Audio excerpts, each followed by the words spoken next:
Extension of time. The Honourable Steve Whan. No, 2 minutes is good. You've got 5 minutes on a subject he shouldn't have. Madam Deputy President, it's a great pleasure to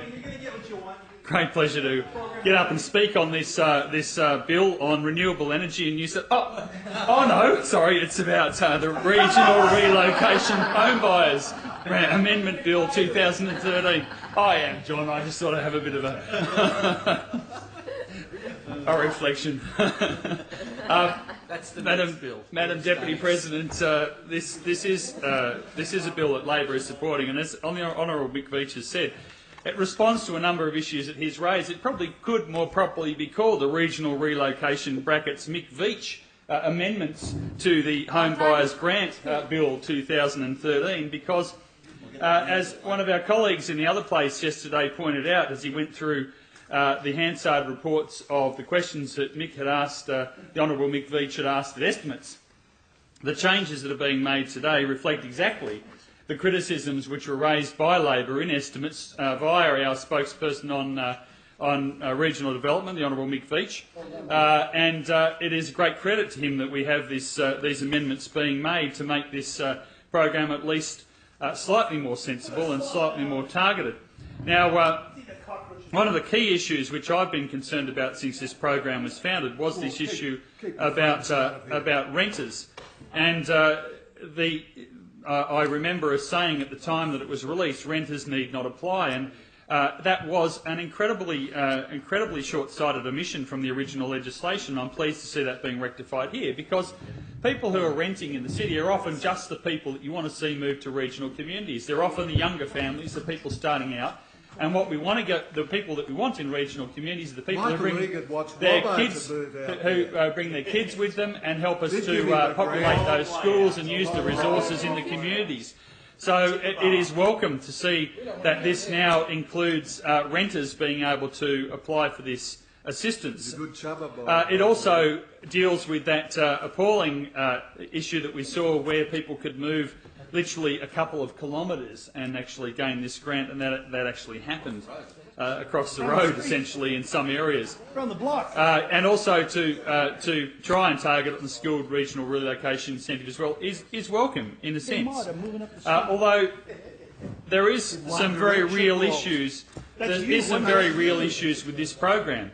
And Labor highlighted those from the start. And I do agree with one portion of what John Kay was talking about earlier, when he said that the main problem this program had was the fact that it was actually simply a press release made in an election campaign, and it didn't have any forethought or policy development actually went on with it. This was a good slogan for an election campaign, but not a good design of a scheme, and that became very clear straight afterwards. At the first estimates that we had after the election in 2011, when the Honourable Mick Veitch was questioning the Minister, and from memory I think I was there as well. And we questioned, yeah, that's right, I was getting a lesson from my more experienced colleagues about being on that side of the table. The questions that we focused on were along the lines of how would the government actually judge whether this was an effective program. The Honourable Mick Veitch has talked about the fact that he asked and got information from the department about how many people actually already moved to regional New South Wales. And the clear fact that we came up out of this was that it wasn't going to be possible for the department or the government to actually show whether this had influenced a single person to move to regional New South Wales. There was no way of tracking whether that was a decision that was going to be made already or was a decision that was actually influenced by the grant that was on offer. Now, that is an absolutely critical point when you look at whether that's the best use of government money. And the fundamental problem with this program and the government's regional development programs overall is that they are a grab bag of slogans. They are not a cohesive regional development policy for regional New South Wales. And I have to say that I've stood in this place before and talked about regional development policy and the need to have policies which are focused on regional communities themselves. They're place-based policies which actually respond to the direction that regional communities want to go. It's very rare for a broad statewide regional policy to be effective and in all parts of regional New South Wales because they are so different. Inland regional New South Wales is completely different in its needs and desire to attract people than fast-growing coastal regions of regional New South Wales. And it is I think the Honourable Mick Veitch and I both share the view that one of the best comprehensive regional development policies that we've seen in recent years was actually the one developed by the former Victorian Labor government, and the Bracks and Brumby government, which was Ready for Tomorrow, a blueprint for regional and rural Victoria. And that was something which in the last couple of years of our government we were actually looking at and working through, and we pinched a few ideas from for our regional policies as well. But it was just as But successful for it New was South Wales it Labor was as the Victorian the Labor. Victorian one was a comprehensive policy which saw a number of targeted couple of measures initiatives for regional lately. New South Wales. pleased to find It that one I included had requested included fast rail to some of their regional centres, which was quite an impressive investment from the Bracks government. It went on to talk about developing. It talked about developing accommodation for regional universities to assist them to attract students to those areas, something which, and I've no doubt this government would tell us was a federal responsibility, but they were willing to put the money in. It had a range of small towns programs. We had a number of small towns programs as well in our policies. It had a range of other targeted programs for regional Victoria, and it was a comprehensive program. The last Labor government moved partly along that way with the Rural and Regional Task Force, and that produced a policy announced when Nathan Rees was the Premier, which provided a range of programs to assist businesses in regional New South Wales. It continued a range of existing measures such as payroll tax relief, but it also introduced things like the Country Horse program, unfortunately ditched by this government, an incredibly popular program. We saw the regional the grants, which I've set a mental block on the name of, to communities that local members had a role in allocating. The building partnerships program grants, which had produced amazing results by assisting communities in their agendas for their local areas, and of course that funding has been drastically cut by this government. We saw programs which assisted with infrastructure in regional communities, and the key to regional planning is to recognise that jobs are a key, but also a key is making sure that a community is a desirable place for a person to take their family. It's not just about getting a job there, but it's got to be a place which has a range of services which make it an attractive area for people, for the whole family to go and live. So that might be sports facilities, it might be arts facilities, cultural facilities and so on. And those are the sort of comprehensive programs that we need. But I think most importantly also we need to have programs which actually encourage the leadership within local communities and give them the capacity to take the lead and enhance those programs. And we worked towards some of those. There's more to be done in those areas, but we also saw the development of the RDA network as a result of Labor's objective to bring together the different regional development networks and provide leadership which could cross over the bounds of governments. I was very concerned to see that the Abbott government seems to be talking as if it might abolish the RDAs and replace them again. And my concern about that is that we go back to the situation we had previously where state and federal governments appoint different committees, they don't have any real resources to deal with, and they end up appointing people who are essentially just party members or sympathisers and so on. And that is, and one thing that you couldn't deny about the RDA appointments is that they were very balanced.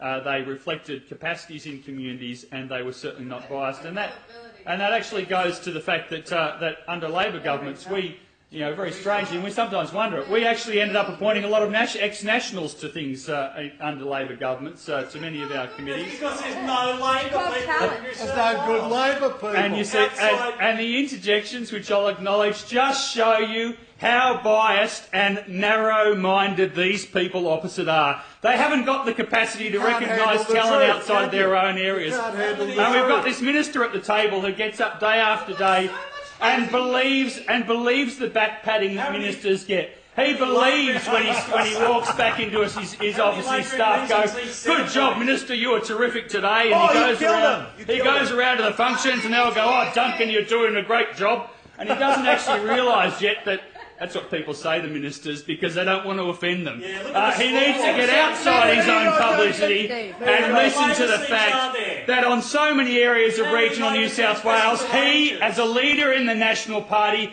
and his colleagues have failed.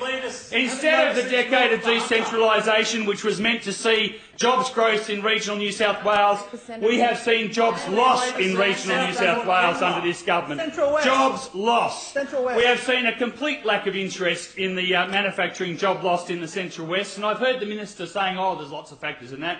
Well, one major factor is the fact that there's no contracts going to those companies in the Central West for things like buses and trains. And that is a direct result of this government's decisions. We have seen employment figures which show us that there is now more people unemployed in regional New South Wales. There is less jobs in regional New South Wales than when this government came to office. We have the outrageous situation when they do their own little self-congratulatory report cards where they say, we've created 100,000 jobs, for want of a better figure, in New South Wales, but they forget to tell you they've lost 120,000 at the same time. It's outrageous spin and deceit from people here who are so busy patting themselves on the back that they can't see where their own policies are failing. And this regional relocation So you'll grant be voting Exhibit against was an it, will you? absolute classic, Are you voting against an absolute it? classic Come on, case vote against of this government's spin Come on, of Steve, vote against it. creating a program Vote which was against all it. about a Vote slogan. against it. Was all about a slogan and not actually a real program. And to answer the minister's interjections here, because he seems a bit slow in understanding these things. That's very sweet. I don't know if he's noticed, but this program is already in existence. Yeah. Voting against this bill won't abolish the program. come on, It won't Steve. transfer this Vote money. against it. It won't transfer this money into programs Come on, which you just actually like it work. so much, vote It won't against transfer these funds into programs which develop jobs, the sort of things that the Honourable Mick Veitch was talking about. What this bill will do, though, is improve the targeting, and as I said, it should be named the Mick Veitch Bill because it does exactly the things he's called for. And frankly, the government, rather than claiming credit for these things, should get up Full and 20 actually minutes. acknowledge that, Full 20. that Full 20. they should do a mea culpa. The performances by the Deputy Premier and estimates now look very shaky based on what we've seen in this legislation.